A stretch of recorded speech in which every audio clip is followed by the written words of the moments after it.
First review of the season, first race review of the season for the Australian Grand Prix, a race won from pole by Lando Norris, joined on the podium by Max Verstappen and George Russell, which probably doesn't tell you the whole story, but we got a semi-normal podium on a day that wasn't very normal. It's weird that he still managed to just win it from pole after all the chaos at the start with the crashes, all the going off when the rain came down and about 10, 15 laps to go. And yet Lando Norris, the constant man, he did what he didn't really do last year, which was just achieve a consistency that meant he was able to hold off the likes of Verstappen, Russell, and the rest of the troop behind. So, yeah, lots to dig into.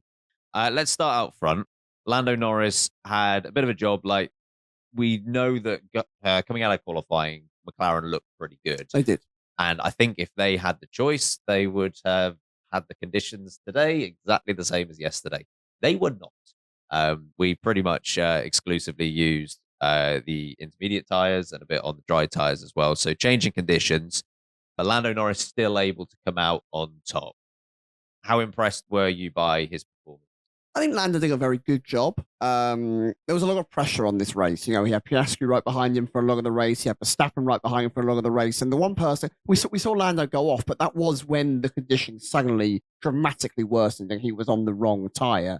But the people behind him, the chasing pack, your Verstappens, your Piastris, they made the mistakes. And actually where I have been the kind of person to call out Lando Norris for saying, you need to get these mistakes out of your game, you know, the bad starts, the poor attacking when it comes to the likes of Verstappen.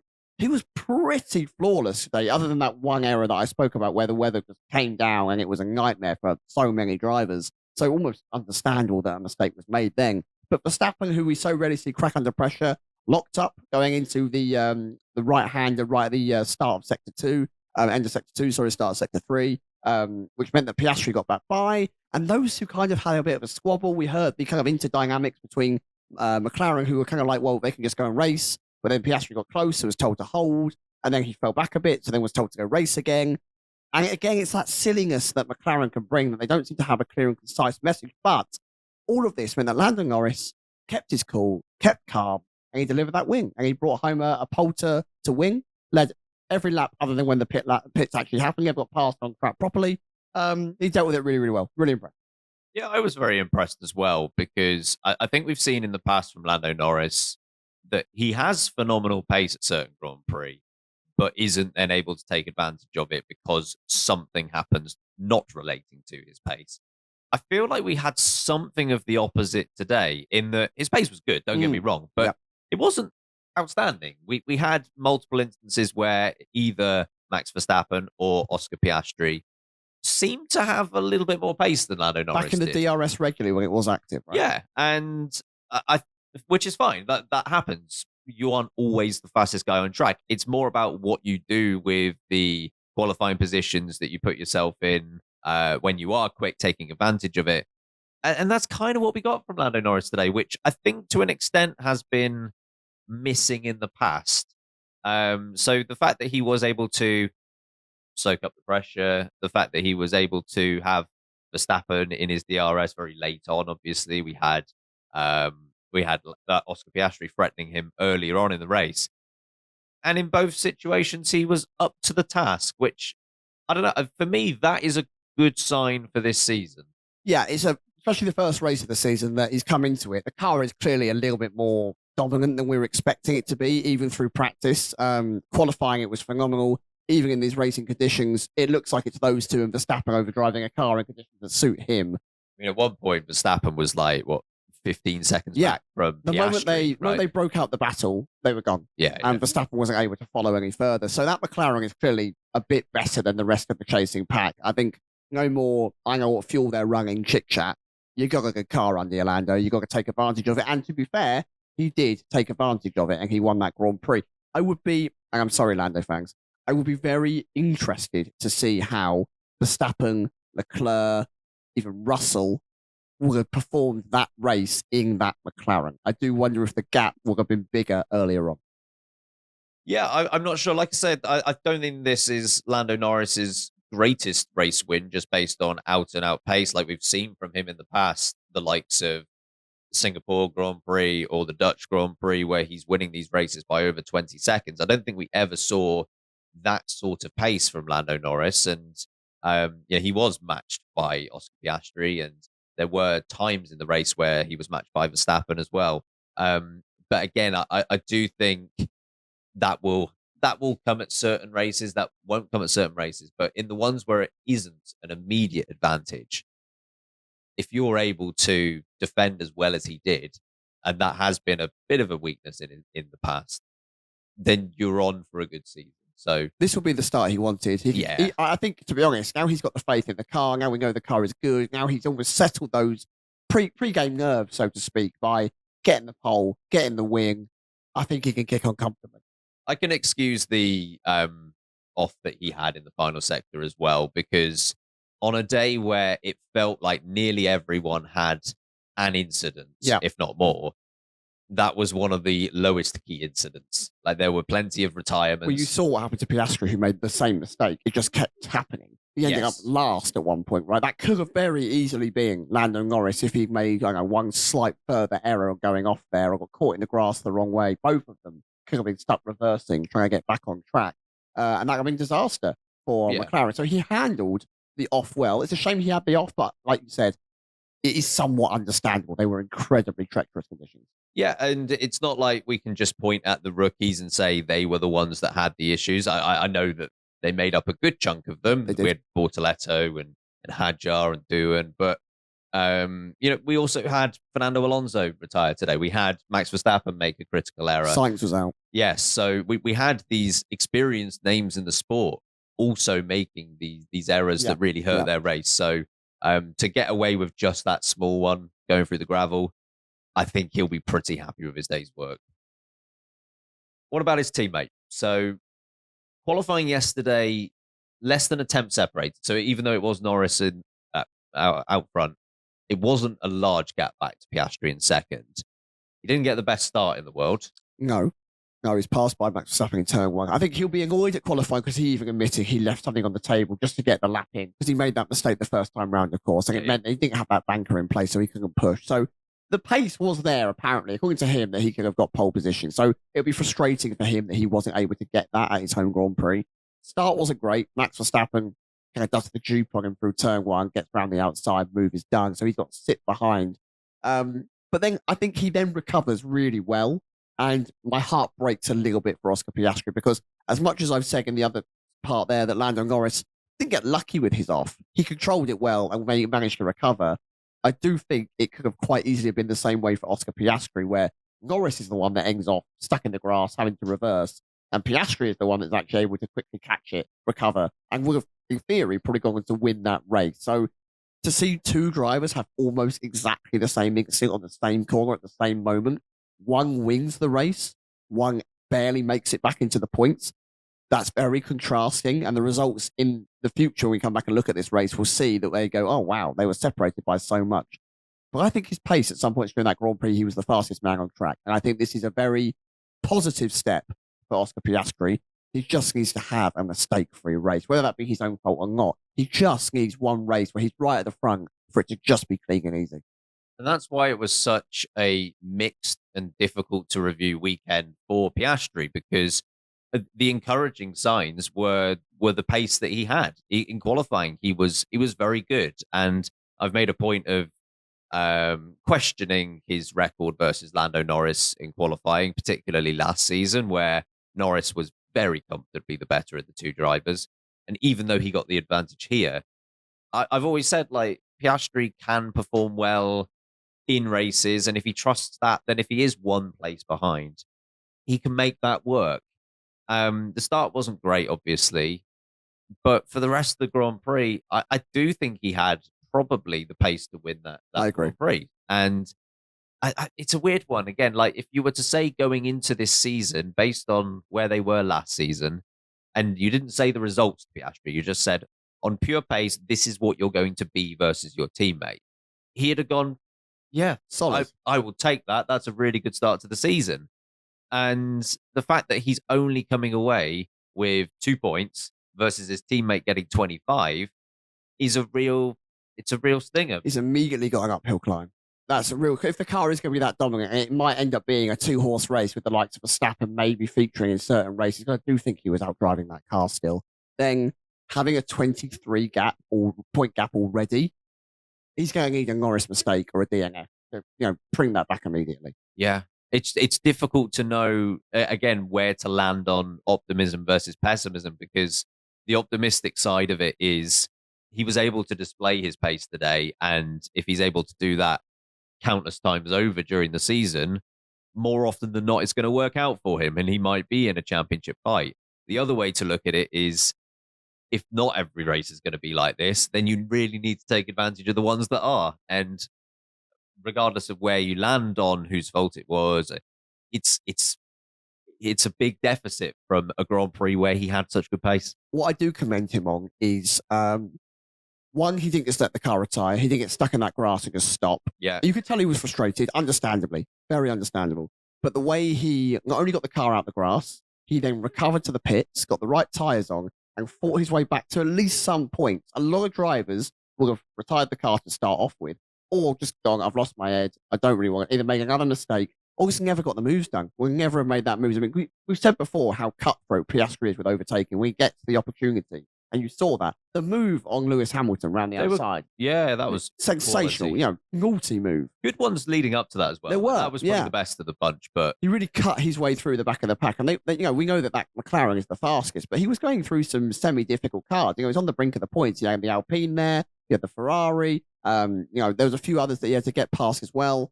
So he did well to recover through there. The fact he did manage to pick up, a couple of points, I think it shows his character and that determination to go, I'm getting back on it. I'm doing it. I'm going to make this up. So fair play to him. I think a lot of others would let their head drop. Let's move on to Max Verstappen, because there were question marks from himself going into this race about where they would be. It wasn't a smooth test that they had in Bahrain in the preseason. He wasn't necessarily bigging up where Red Bull would be. Qualifying was, in terms of position, good, but also in terms of pace back to McLaren, not so good. And then he's able to somewhat use the wet weather conditions to be a factor in this race and finish second on the podium. How does he reflect on this weekend? I think apart from the lockup that we saw, very uncharacteristic lockup from Max Verstappen that let Piastri through at the time, I think he can pat himself on the back, and I think he did a pretty solid job in that car, because I actually agree with Max that the car isn't there. The car is not outright on pace terms there to challenge with McLaren. He got the best start out the front three, and I think I commented to you when we were watching the race. Run. If you had a China or a Spain or a Vegas or something like that, I think there's a chance he leads into turn one. But they got lucky because Australia is such a short run and it's such an awkward, kind of right left for turn one that you can't really do a side by side moment or anything. You've got to commit. He backed out at the right point. We saw that sensible side to Max that went, it's not time to make or break. It's not time to throw it away for trying to get a wheeling down the inside or something like that. I also think that helped him get P2. I do. The way in which he cut back on Piastri was impressive. Piastri went, I've got to recover, dove in a bit too deep, and he very cleverly went, right, I'll just come around your outside. And, it worked out for him. He was always fighting an uphill battle. He always had one hand tied behind his back. It was the classic, we used to see it with Mercedes when he was the only guy up front. They'd have Hamilton and Bottas, and it would be Hamilton and Bottas versus Verstappen, and be on his own, and he would have to try something. And here we had Norris and Piastri and McLaren against Verstappen. And the fact that he still comes out in second place, I have to give it to him. The guy knows how to pull a result out of a car that I don't think is currently top dog. I think he's done a really good job. Yeah, I agree. I wasn't sure what to expect from Verstappen and the team going into this weekend, but I think they've exceeded what I thought they were going to do, particularly in terms of just the result, but also in terms of pace a little bit as well. Yeah, it does somewhat harken back to the days of Mercedes versus Verstappen. We have got to a point at the beginning of this season where it looks like McLaren have a considerable advantage on the field. At which point, if you're Verstappen, the only thing you can do is take advantage if any of them make a mistake. In the case of Piastri, he did. And then really just beat everyone else. And he did that as well. He wasn't really challenged by George Russell. He wasn't obviously challenged by his teammate. The Ferrari drivers were a long way back. And that's kind of what you need to do, because if things turn around and in the middle of the season or third of the way through the season, maybe even like 2/3 through the season, if things turn around and that Red Bull suddenly regains the initiative and they're the fastest car, he's going to be so thankful for results like today. The only losing out 7 points to Lando Norris. Like, that will be as good as a win when he looks back at it, if he does end up in a slightly better car than what he has now. It's what we always used to comment Lewis Hamilton for doing. If you're not winning the race, you're second place, right? Yeah. You're doing the absolute best you can. You're not having these races where you're suddenly wing, seventh, wing, fifth or sixth. It's always, if I'm not winning, I'm the next best guy. And he's proving it again. He was the next best guy today. The consistency reigns true. There was some frustration between himself and the team when it came to strategy, what they wanted to do with the top ears. And that's new from Red Bull. Usually they're very on the front foot, cutthroat with their decisions. We're going to do this. We're going to try this. And most of the time it works. It really pays off. You heard Max, I think a couple of times over the radio. What tyres am I going on to? When am I stopping? We need to make a choice now. I need to know. It felt like there was a little bit of uncertainty from the Red Bull pit wall. And they've lost some key personnel recently. And I wonder if that's maybe reflecting in that cutthroatness. But it was also very tricky conditions. So there could just be they don't want to get it wrong. Yeah, they definitely went a lap late on the last tyre switch, because he was bleeding a lot of laps time to Lando Norris on what would have been Norris's out lap. Again, it's easy to say in hindsight, but I felt like McLaren won that particular individual battle. Let's take our first break on this episode. On the other side, we've got plenty more chat from the Australian Grand Prix. Welcome back, everyone, to the second part of today's review of the Australian Grand Prix. Shall we move on to, I'm sure they won't be happy for us to do this, but shall we move on to Ferrari? Oh, Ferrari, what are you doing? So they didn't have a great qualifying session. They were towards the back end of the top 10. They locked out the fourth row of the grid, 7th and 8th. And ultimately, again, it doesn't tell the whole story, but they didn't really make any progress on that. They did momentarily. Yeah. A very, very brief momentarily. It looks like they lucked into it somehow when that weather came down. We'll get onto this in a moment, but it's hilarious how Ferrari can be so low and then so high and then so low almost immediately. Yeah. They managed to take advantage of the safety car and lose out. That's a new one. So Ferrari. Let's rewind then. Let's go back to the start. So Leclerc gets a good start, right? He gets away from the likes of Albon, gets past him. Tsunoda is behind him as well. And you saw with the difference between Leclerc and Hamilton. Hamilton definitely had the race pace over Albon and Tsunoda. If the track was wide enough, if the DRSs were bigger, if it was a dry race, you would think that Hamilton would quite comfortably get through those two and would be sat in that gap behind Russell and Leclerc. And you know what? For a first race for Hamilton at Ferrari, solid, no problem. But Leclerc did a great job of getting off that start. And he's kind of in no man's land for a while. He tried to sit with Russell, couldn't sit with Russell. Is that worrying that Ferrari couldn't keep up with Mercedes? We know they like the damp, the wet, the cooler conditions, but you'd think they'd be there, and they just seemingly are not. Yeah, it was an odd one, because they were such a disappointment in qualifying in dry conditions, and they were a long way off the McLaren duo who were at the front. And I think we were looking at that, asking the question, are they preparing for Sunday? Are they preparing for wet weather conditions? Do they have a specific setup that's going to see them be much more competitive on the Sunday versus the Saturday? And ultimately, not really. No. It's difficult to tell pure pace in those conditions, and a lot of it does come down to strategy and being in the right place at the right time. But despite the good start from Charles Leclerc, it never looked like either of those two drivers was going to really impact the top of even like the top 4 or 5, let alone first or second place. And you're right, they did almost luck into something, and then ultimately they did whatever the opposite of that is. And Lewis Hamilton was overtaken for 10th place on the last lap. Do you remember a few years ago he finished, I think, 10th? It might have been maybe it was the German Grand Prix 2019. Yeah. And he was like, he genuinely had to ask, Do they even points for get this? points for this slow down? Yeah. And he's finished 10th today. Because it's fairly, I don't know, it's fairly standard for him, even in his worst Mercedes days, to be 6th, 7th place. 10th, that's not normal Lewis Hamilton. No, and you could hear his frustration over the team radio where he openly said, I think Ferrari are going to get an earful more often than not, because whilst Carlos Sainz is one entity and he did a fantastic job well at Ferrari, and Ferrari rightly loved Carlos Sainz, Lewis Hamilton is a different beast. And he going to tell you if it don't go to plan. And he did that numerous times over the radio today. And these are the teething issues that we expected to have with big driver, big team coming together, working together. Are they going to work and gel as one?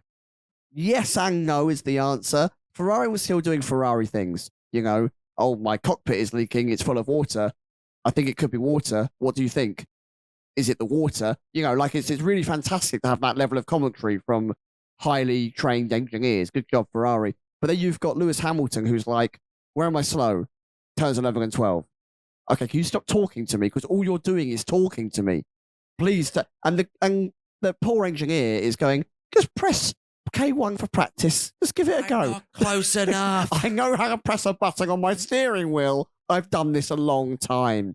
And those frustrations are not going to create an environment that gets the best out of your driver. If you're being annoyed by something in your ear the whole time, yapping away at you, while you're trying to, one, drive in tricky conditions, but do it quickly and execute a lot of pace and catch back up to your teammate, you want to make a good impression because it's your first time out, that's not going to be helpful. So they've got to work on that relationship management side of things, and that will make a big difference. The way that they got the safety car timed perfectly for them, the leaders have gone round and past the entrance of the safety to the pit lane. Ferrari, both drivers, well, Hamilton especially, able to get in, somehow doesn't pay off for them because they stay out when the weather is shocking and then have to come in later. And the double stack was good as well. Yeah, they sorted that at the right time. Yeah. But it's amazing that they called the tyres at the wrong time, and then they ended up being in 9th and 10th. But at one point, Hamilton was leading the Grand Prix. Yeah, I think they could have easily picked up maybe 3rd or 4th today. At worst, maybe 4th and 5th. You look where Albon managed to be, right? Hamilton was fighting with Albon that whole time. And look where Kimi Antonelli was outside the points the entire race. Look where he managed to end up being. If those two drivers are able to do that, Leclerc and Hamilton, with all their experience with Ferrari behind them, they should have been in that conversation, and they have missed out on at least, at worst, a 5th and 6th. But I think it could have been higher. When we've discussed Lewis Hamilton's early career at Ferrari, a lot of the questions were about his pace and how long he'd need to adjust and get on the pace of Charles Leclerc. But there were also questions about how it would work with the team communications. And it's a different, not only is it a different race engineer, you have to remember like how long he's been with Pete Bonington. So to have a new race engineer in itself was going to be a big transition, but it's really wider than that. It's the whole team, the way Ferrari communicates versus how Mercedes would have done it. And there's no way to say which is the right or wrong way, but it's different. Well, one has won multiple world titles recently and one hasn't. Yeah, I was trying to be fair. But like, that's not to say whatever Ferrari are cooking up can't work. It's just there was always going to be a difference between the way in which Mercedes operates and Ferrari operates. And I'm not surprised that in this first race we did have instances of Hamilton not liking the way in which business was being conducted. And I would hope that Big Freddy Vass, with all that we know about him, he is going to facilitate a conversation after this race and say, okay, first time out, let's discuss what went well and what didn't, because there inevitably will be a bit of both. But you're right, Lewis Hamilton, with the experience that he's got and the race-winning pedigree that he's got, he can't be in a position where he's got someone yapping in his ear unnecessarily. Telling him to practice pressing a button, like you're having a laugh. Like, so condescending from all F1 drivers, let alone... Give it a go. Go on, mate, press that, hold it down just for fun. What did you think about the pace difference between Lewis and Leclerc on Lewis's first day out? About what I thought it would be. Yeah. Which is excusable for It's similar to qualifying, really. Like I felt it would be something like this, just based on how good of a driver Charles Leclerc is. He is very good at the He F1, is. and it wasn't one of his best days, and he had a spin that very nearly cost him his race and nearly collected someone else, and he somewhat recovered from that. But his qualifying pace yesterday, he had a few attempts on Hamilton, and it kind of felt the same today. What Hamilton needs to work out is how, whether it takes 5 races or however many races, he needs to work out what that gap is now and how he ultimately not only gets rid of that, but then develops an advantage himself. That's what he'll be looking to do. Whether he can do it or not is another question. But I think it was on a par with what I thought it was going to be. Yeah, I think it was one of those races where if luck was on your side, and obviously Leclerc had the spin, at that point Hamilton gets in front of Charles Leclerc. If the race at that point was completely steady and we saw no more drama whatsoever, I think Lewis Hamilton would have probably kept Charles Leclerc behind him for the rest of the Grand Prix. I think it was close enough in gap that the lack of DRS or whatever, the type of track that we're at, means that the overtake probably wasn't going to be on, and they would have stayed in formation. And you saw that, right? When the safety car restarts happened, Leclerc and Hamilton very close together. Leclerc gave him an interesting welcome when they went side by side. And yes. Fair play. You get your shoulders out. You got to remember that Leclerc is Mr. Ferrari, but Hamilton is Mr. Formula One. You've got to assert your dominance. Now's the time to do it. And Leclerc's already been through this with Sebastian Vettel, who, of course, was a big love for Ferrari as well. And he's had to go through that relationship. So he's not going to get kicked off the moment Lewis Hamilton walks in the room. So I think it was fine. I think they were close enough that Hamilton could go, okay, my first time out, never tried this before, new experience. It's a good starting platform. It's a good base point to jump from. Like you said, he is going to need to find that little bit extra to make sure that if race winning pace becomes available in that car, he is actually there to compete for race wins, and Leclerc isn't just running off into the distance. But really tricky to show what that true pace probably looks like across the season at a track like Albert Park with the weather conditions that we had. Yeah, indeed. Alex Albon for Williams. He did all right, didn't he? He did fine. We're not used to seeing Williams that high up. I was trying to think of the last time they were in a position as good as that. Spa, where we didn't have a race. I was then thinking an actual proper race. Sure. Like, it's been a while since we've had a Williams as high as 4th. Not far off the podium whatsoever. Finished 5th on track, but Antonelli had a 5-second penalty for an unsafe release. But even if he'd finished 5th, that is a mighty good day in a lead up to a season where there have been questions about how would he fare versus a very good experienced driver in Carlos Sainz. He shut some people up today. He shut a lot of people up, including us, to be fair. His little face when he took his crash helmet off at the end of the Grand Prix, right proper grin on his face. And it was really nice to see because Alex Albon has been around a long time. He's stuck with Williams through a lot of the crap, teammates. And he is now finally, if this carries on as the form of the season, he might start to actually reap some benefit from this. There may be a podium on the cards. It might be regular points fighting. We had 2 Williams qualifying in Q3 for the first time in God knows how long. This is a real good step forward for Williams.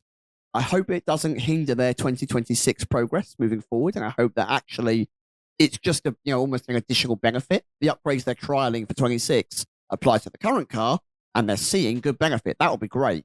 But he held himself fantastically well, and I think he was pretty much, other than Lewis Hamilton in the top 10, the only person to not have a single mistake in terms of going off the track in a run-off or into the gravel or, I'm not saying Hamilton had a good race. We've just discussed that. Whereas Albon did. Albon held off Hamilton lap after lap after lap. He was right behind Tsunoda for ages. They were relatively keeping up with Leclerc for a little bit until that started to drop off, and it's understandable so. But the way that Albon mitigated the crisis that went on, Sainz is in the wall at this point. Leclerc spins in front of Albon. He gets around that cleanly. He handles it all brilliantly. So much calmness, so much composure. He has got out of that car, and everyone that went, including us, I think Sainz is going to have this come the end of the year. It's going to be, Albon's good. We'll see how good he actually is because Franco Colapinto make us all think otherwise. He's put his stamp on that team, and he's done a really, really good job. I think he'll be quietly very smug about how that race has unfolded.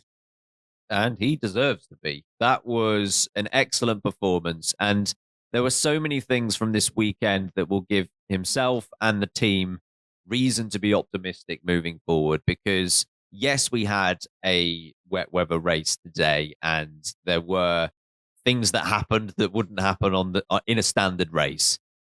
But he qualified sixth on merit. Like, he didn't luck in there. I know Ferrari underperformed. I know we had Antonelli out in Q1 and Lawson out in Q1, but Albon, it's not like drivers didn't get their laps in or anything like that. It's not like we had a few drivers in Q3 get done for track limits or anything like that. He was there on merit. Yeah. And the fact that he was then able to take advantage of that great starting spot by, again, showing the composure that he needed to in a race like today. It was really impressive. We've already listed off the number of drivers that did have spins and retired and made errors. And what Alex Albon needed more than anything was to avoid those. And he did that. So I was very impressed by him. It was the defence for me that stood out. Lewis Hamilton is, that's a tough guy to go up against, even if he's in a new environment and having to find out new things. And there was one moment where Lewis had a real go at it. They were wheel to wheel, going into the heavy braking zone, right-hander, right after the fast chicane in the middle sector. And they were wheel to wheel, and Albon was going around the outside, I believe, and managed to really hold on, got the traction planted brilliantly, didn't crumble under pressure, didn't lock up or run into the gravel, let Hamilton through. Because I think the moment he would have let Hamilton through, I do think that overall that would have been game over. You saw how Leclerc got down the road. I'm sure Lewis Hamilton would have been able to replicate something of a similar gap over time. But because of his defence, he holds on to that, and that sets him up brilliantly for the rest of the Grand Prix. Means he's in a great place for any pit strategies that come up or safety cars that came out, or many did. And then it meant, of course, with the penalty to Kimi Antonelli due to an unsafe release, he picks up fourth place. A sensational result. I'm sure James Vowles, despite having one car in the wall, you saw the poor edging in his face when that happened. Flashbacks, bless him. I'm sure he's ecstatic that they are in with a proper hunt for points. And they're not back there with Haas, who they were fighting with last year, who are on the back row of the grid and look like they've got no pace to play with. Shall we review our bold predictions from our preview episode midweek? A lot changes season to season. This doesn't. Yeah, a lot changes, but not this. We each gave our bold predictions. Obviously, Harry can't be here today, so even if he was right, he wouldn't be able to pick up the point because them's the rules. He made sure he was wrong anyway, so he went with a Carlos Sainz podium. Yeah, funny how Alex Albon was fourth. So even if there was a Williams podium, he still would have been wrong. Ben, what was yours again, though? I'm feeling great. I said a Williams would be in the top six. I think you're a bit more specific than Williams in the top six. Atlassian Williams? No, I think it was driver specific. Oh. I think I meant Alex Albon. I might have said Carlos Sainz. Right. I meant Albon. Right. Is that because you've seen him on the social media too much? You've gone, there's just one driver. Yeah, I'll be real. I forgot Alex Albon existed based on the social media. It's coverage. A joke, everyone. That's a joke. Yeah. So I was painfully. Apparently, some things again don't change. I'm still managing to get things slightly wrong and not completely wrong. I just picked the wrong driver. Yeah, I was a little bit smug actually because I thought, oh no, I've had a bad fantasy week. We'll get onto that midweek when we do our fantasy review. I've had a bad bold prediction because I picked Oscar Piastri to break the Aussie curse and to win. And I thought for a while... Well, I mean, your bold prediction was for any Aussie to win. That's true. Jack Doohan made sure to put that to bear on lap 2. Yeah, you managed to get a DNF and a 9th. It's good for me. Solid, I reckon. Better than a 17th in a DNF. Sure. Yeah, I mean, there's points. But at least a 17th in a DNF is funny. 9th in a DNF, that's just sad. Just sad. Yeah, Piastri, if you were watching the race, you'll see he didn't win. And also buoyed my hopes because I thought he might actually have a chance at one point. No, the bold prediction must be wrong. The bold prediction must be wrong. That is the motto of the Late Breaking F1 podcast. Shall we take our second break on this episode? On the other side, we've got some more chat from the Aussie GP. Welcome back, everyone. In very late breaking style, no surprise whatsoever, we've just recorded the segment about Alex Albon and his great run to P4. Apart from it's not P4 now. Just seen between the two breaks that Kimi Antonelli has had his penalty rescinded that initially dropped him from 4th down to 5th. So he is now 4th again. meaning Mercedes lead the Constructors' Championship. Yeah, ending up somehow with a 3-4. How on earth they manage that? It's so Mercedes. You know how so Ferrari is? Somehow they'll end up converting like a 2-4 into a 10-11 or something like that. Mercedes are really good at converting like a 5-17 into a 3-4. You kind of scratch your head at the end and go, how did he end up there? I don't really understand how that's happened. But Georgie Russ, with his annoyingly chiseled face and fantastic hair, despite driving around for 2 hours, and Kimi Antonelli, the boy I'm not wonder. convinced he was in the race. No, he looked like he'd gotten out of bed and that was it. He was so anonymous. Yeah. I don't remember. He barely saw him all day, which, to be fair, in a race like this is probably a good thing. I that think you weren't being. I reckon they went, it's too much chaos. We didn't really see what happened. Just give George third. I think it's very Austria of last year when we had no idea. He did well, though. He did very well. He was just calm. This is what George Russell does and has started to do really well. He's got that raw pace, but because of the car so regular, he can't really demonstrate it on a the top of the playing field. He's always got your Norris, your Piastri, your Verstappen in front of him. So he has to mop up. But the fact that he was so clear of Leclerc and everyone else around him, and he was sat in this pocket of fourth place all on his own. And then once again, we saw it in Austria last year. He's just in the right place at the right time to benefit from a bit of a shocker from someone else. And Piastri, of course, was unfortunate enough to have said shocker at the Australian Grand Prix. And Russell picked up another podium. Good job from him. Yeah, it was very much a case of not really being able to challenge anyone in front of him and also not being challenged by anyone behind him. And that's not the worst thing in the world when you're fighting as high as George Russell was for most of this Grand Prix. He's come up with some comments this weekend about McLaren, and he's pretty pessimistic about McLaren and saying that they might as well stop 2025 development because they've got such an advantage and they can fully focus on 2026. And maybe that's too doom and gloom, depends on your opinion. But I think at least with George Russell, even if that is the case, he showed today that he'll want to be battling Verstappen for who can be best of the rest. And things might change. Again, it's similar to the Verstappen discussion we had earlier. George Russell will be thankful for results like this if it turns out that McLaren fall back a bit or Mercedes pick up some pace or whatever could happen in the championship that hasn't happened yet. So I was impressed by his performance, avoided mistakes, and ultimately kept a cool, calm head. It worked for them. I would consider Albert Park at the moment to be a bit of an outlier. I don't think many races will be the same way as this. We're going to a lot hotter places. You saw the weather if you were watching that race. It was damp. It was a bit breezy. And what do we say about Mercedes? They do well in cooler, wetter conditions. We've seen that time and time again that they tend to thrive. So I would be shocked if that Mercedes pace continues when we start to go to the really hotter climates around the season. But George Russell did what he needs to do in that right place. And who also did what they needed to do, despite having a bit of a shocker in qualifying, was Kimi Antonelli.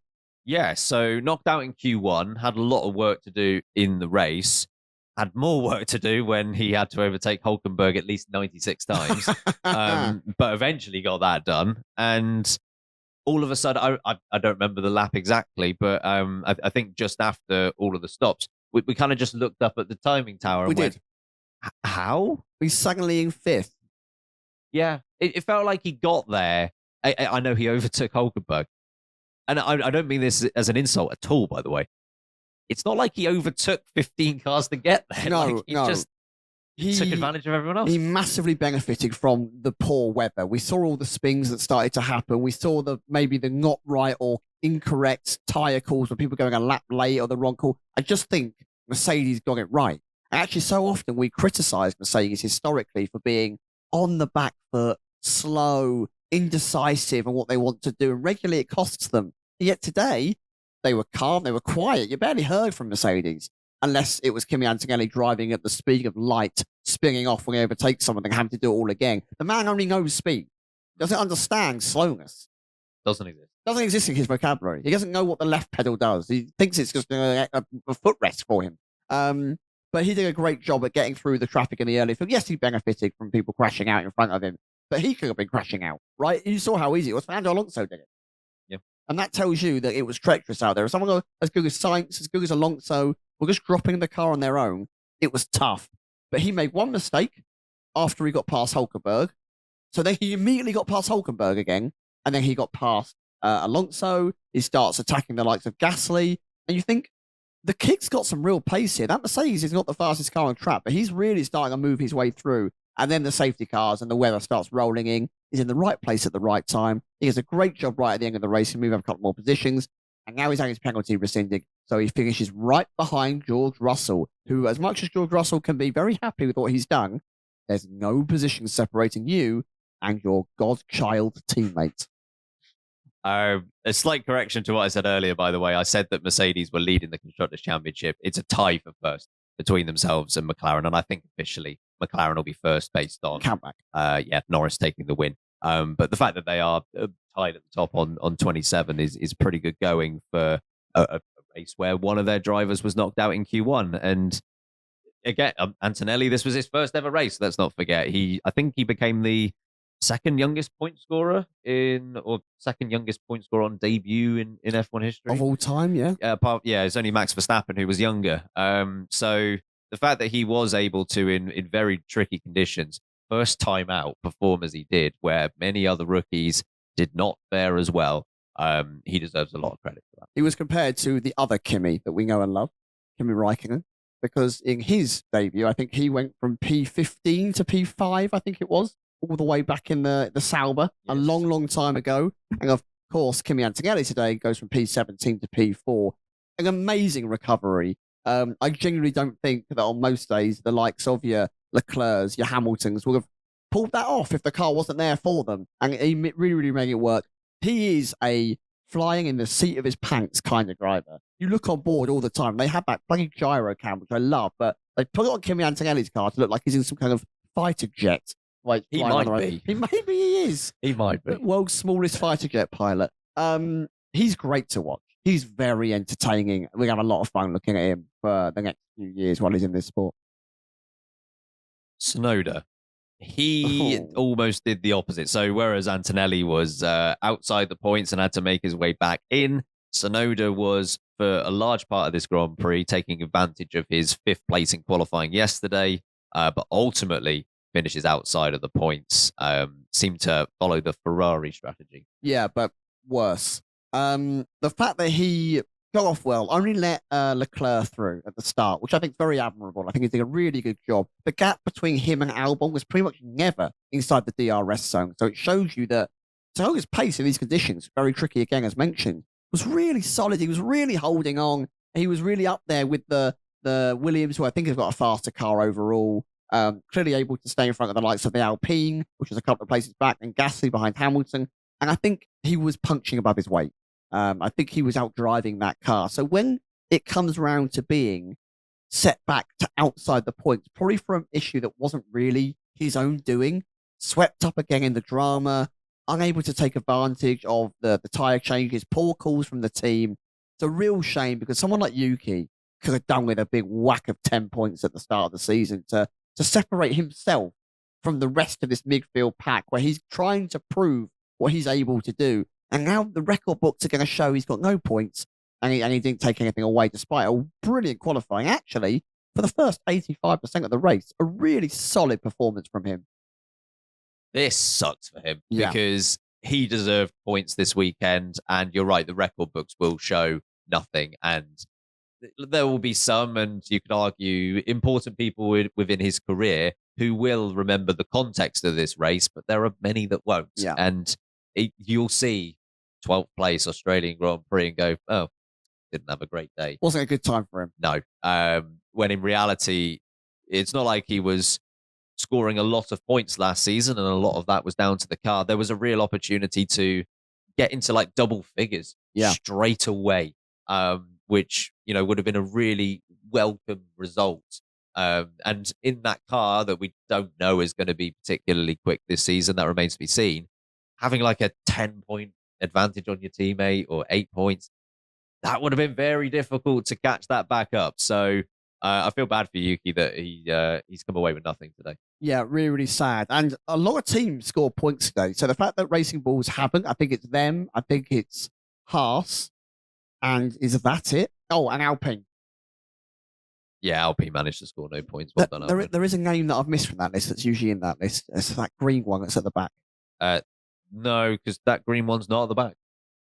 Why did they finish, Ben? Do you mean the upper midfield car of Sauber? What's going on?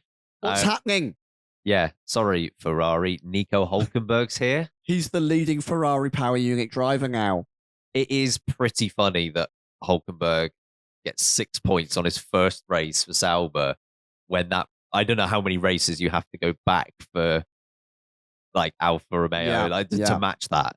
That's pretty good going. I mean, again, you take advantage of the conditions because they weren't anywhere near the points for the whole Grand Prix. And, it swings and roundabouts. You see what happened to Ferrari, what happened to Tsunoda, but then you also have the Antonellis and your Hulkenbergs where if you play your cards right, you put yourself in the right position, you're aware of your surroundings, you can really make up a lot. And you never know. That might be the last point scoring opportunity they have for the whole season. It might be the likes of them and now possibly Haas at the back of that grid.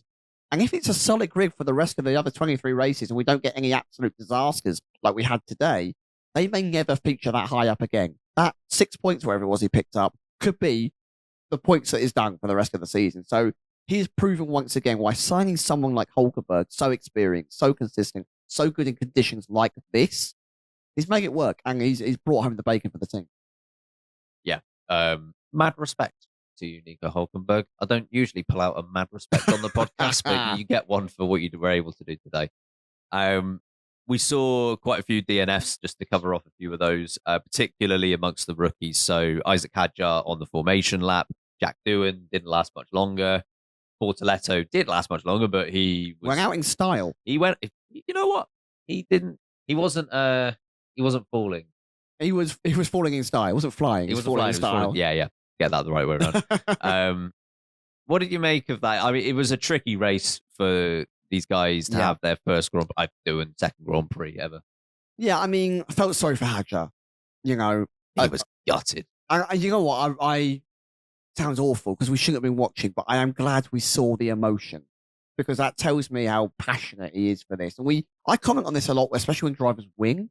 You don't hear that raw emotion anymore. I cast my mind back to when Gasly won for the first time. When Leclerc won. What did we just do? When Ocon won for the first time, you hear that scream over the radio, and I love it. I love nothing more than hearing them realize their dream. And Hadjar, whose dream, of course, it is to drive in Formula One, and Lewis Hamilton was his hero. The fact that he's now walking off without completing a single competitive lap on his first race, and his hero's father is having to console him because he's crying his eyes out. I just hope this really motivates him even further to come back in China and smash it. Be right up there with Yuki, deliver a great performance. He has got something. We commented how good his qualifying is. I'm not worried. This was a tricky one. I'm not worried. And the same with Doohan. I was really gutting for Doohan because I think he looked promising in qualifying. I think he drove better than I expected. So to see that the car was definitely on that cusp of points area, and I think that he could, if he had a good Grand Prix, get back to where Gasly was. It's a real shame that he dropped it. It was on those white lines. It was where the gears were shifting up. The same thing happened to Sainz. It's not a good error to make. It is on you as the driver, but also it's so tough to save something like that. I will reserve judgment for all of them because, that's tough. Really tough to have that as your first ever race. And I think in all instances, they showed something.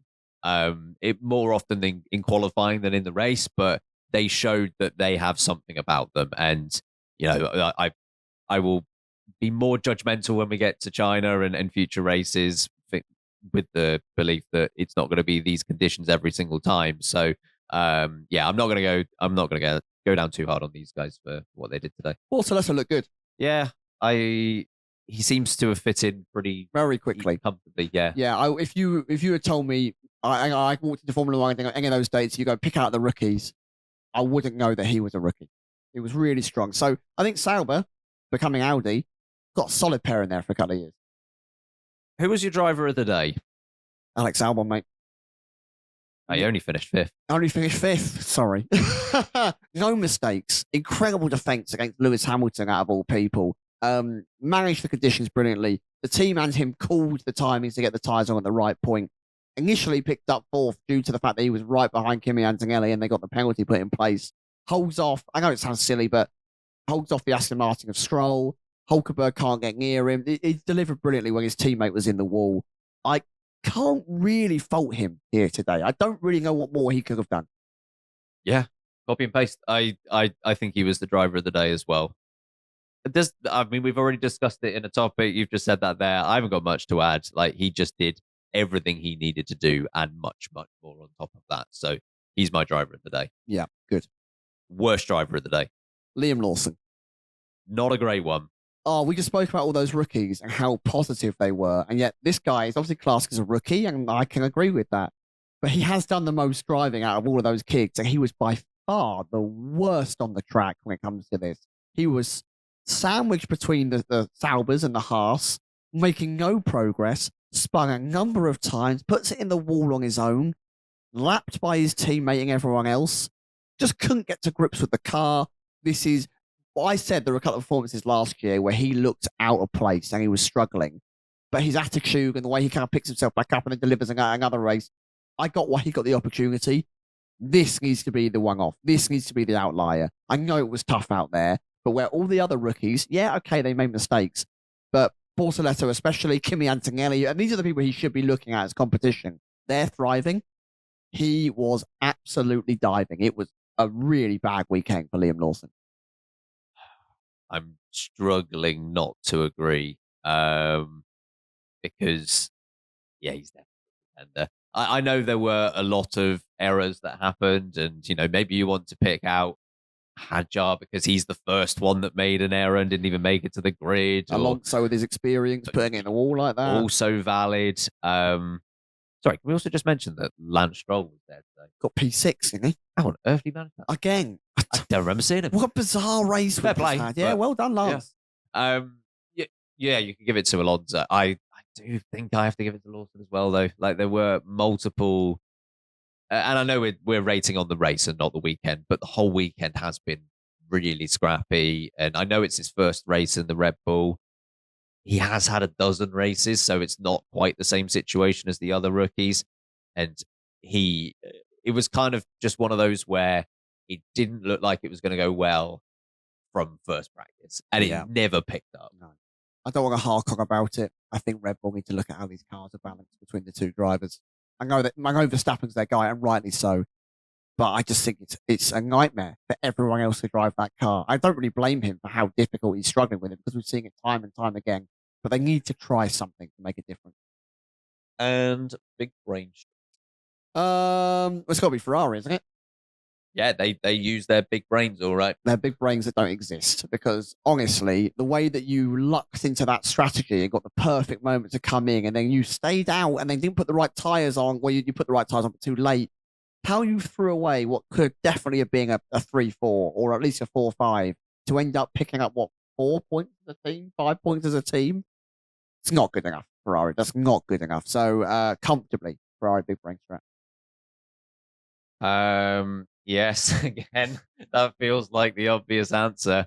Maybe I'll give it to Haas because they were... Oh, the Inters under the safety car. Yeah, I kind of respect it because I think they were at that point in the race where they knew that at least this weekend, maybe more than just this weekend, they didn't have the pace to contend whatsoever. And I think they just got to a point of, we might as well give something a go. And I respect that mentality. Sure. I respect that. And it just worked. It almost did. Like they just didn't commit for long enough. They went, we've got an idea. Oh, it's not working. We'll bail it. And then the rain comes, and they would have been on the right bloody tyre.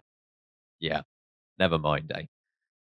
Shall we take our final break on this episode? On the other side, we've got Moment of the Race. Warm welcome back to the final part of today's episode. And we now head into Moment of the Race. What was your moment of the race? I'd like to give it to Ferrari generally. And it is between two radio messages. Good job, Ferrari. You've brought it back quick, and you're already in contention for the Ferrari moment of the year. Early. Got it in early. Getting in early. And I am torn between Leclerc's seat filling up with water, seemingly his drink failed, and them asking, what is it? And him going, well, that'll be the water then, which is just sensational comedy. And Leclerc winding it off by going, I'll add that into the Book of Wise Words. But I think actually I'm going to give it to Hamilton and his engineer Adami, who, being told as a tutorial to try pressing a button, is to a fully grown man who has won 7 world titles is just exceptional behaviour from anyone. That's like me telling you, Ben, just press record button on the podcast. You can do it. Press record. Record. I'm glad you got the reference. Yes. Good. Yeah.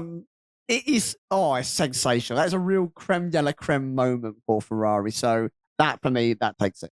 I think that is very fair. And both Ferrari radio messages were in contention for me as well. And I can assure you the Charles Leclerc message, that is going to be a contender come the end of the year in the LB Awards. But I'm going to go more serious. I'm going to go for something that happened very late on. And I appreciate he shouldn't have needed to make the move. Like, he should have been way ahead of it anyway. But something that's already come up. Piastri's overtake on Hamilton was very nice indeed. Yeah. Obviously, right at the death, and the conditions were still very tough at that point. To have the confidence in yourself, Lewis Hamilton, the conditions, the car, all at once to pull off that move, that could have gone horribly wrong. Yeah, and it could have been a double DNF there and then. Credit to Piastri, and also credit to Hamilton. Like, credit to him for leaving the space. You have to trust your partner, right? When you go wheel-to-wheel racing, you have to have it fair. You leave her the space, and that's why we love overtaking round the outside. God forbid. And fair play to Lewis Hamilton. He'll be annoyed that he lost that position, but it was great wheel-to-wheel racing. And the gonads on Piastri, they're bloody huge. Gonad Piastri, that's what they call him.